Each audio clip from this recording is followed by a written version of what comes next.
Well, folks, as we promised you, we told you with this particular episode of The Cut, we are all over the place. We gave you in studio debating.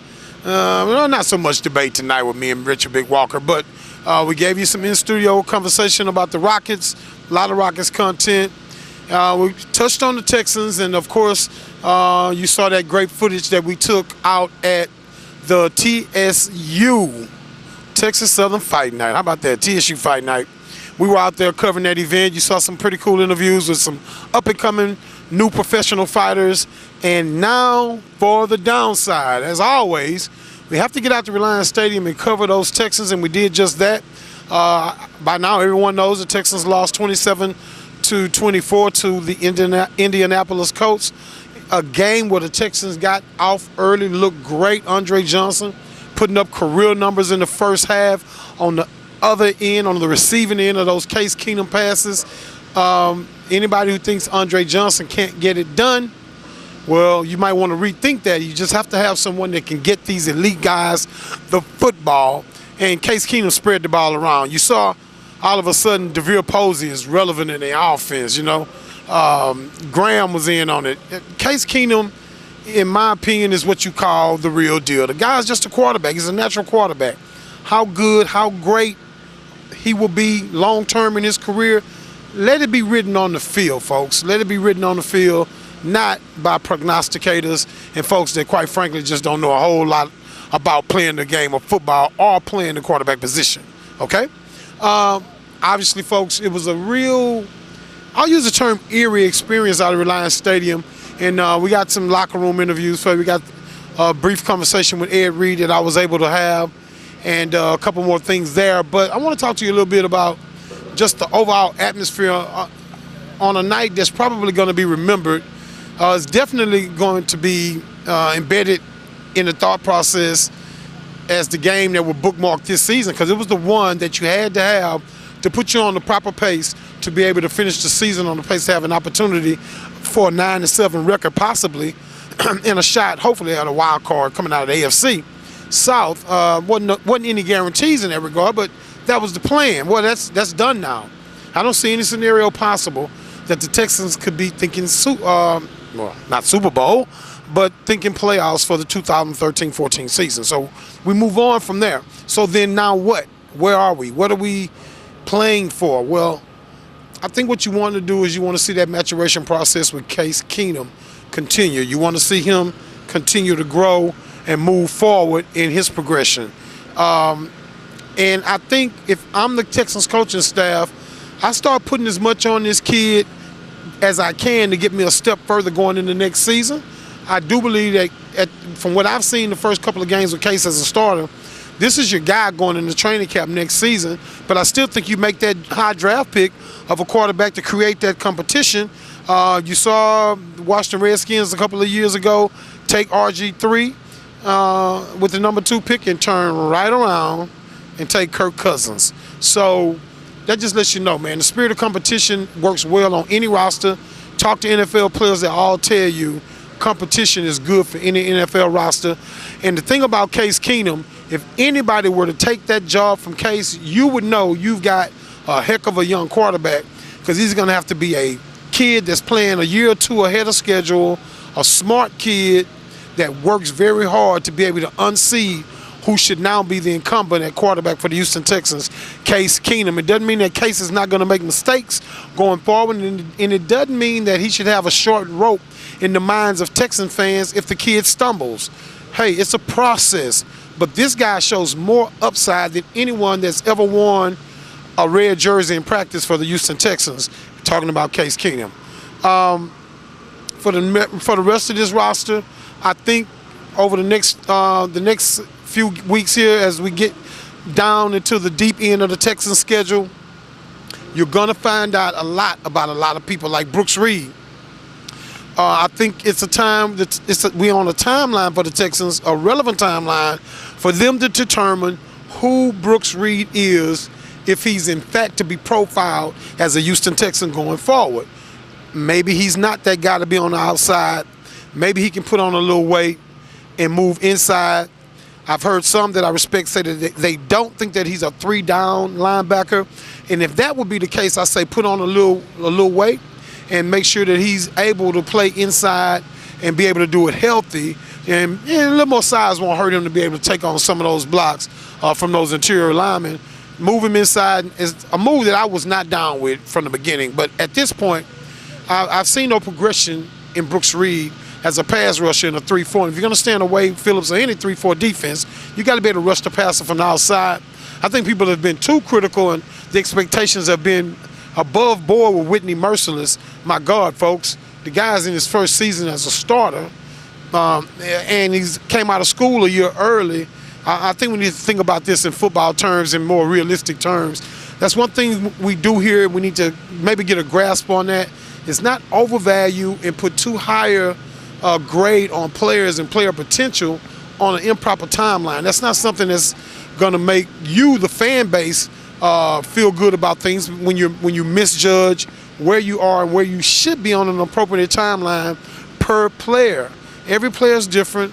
Every player's road to success or failure is different, so don't base one player's success level or the path to it as the same as another person that played the same position in a previous time period. It just doesn't make sense to do that. You don't do that on your regular job. You don't do it on the football field either. I tell you what, we got some stuff, like I said, we got some film, we got some B-roll stuff, and we got Ed Reed mainly out of the locker room. I want you folks to hear a little bit of what Ed Reed had to say, and we got a little bit more for you too, so hang in there. It's Craig Shelton. This is The Cut.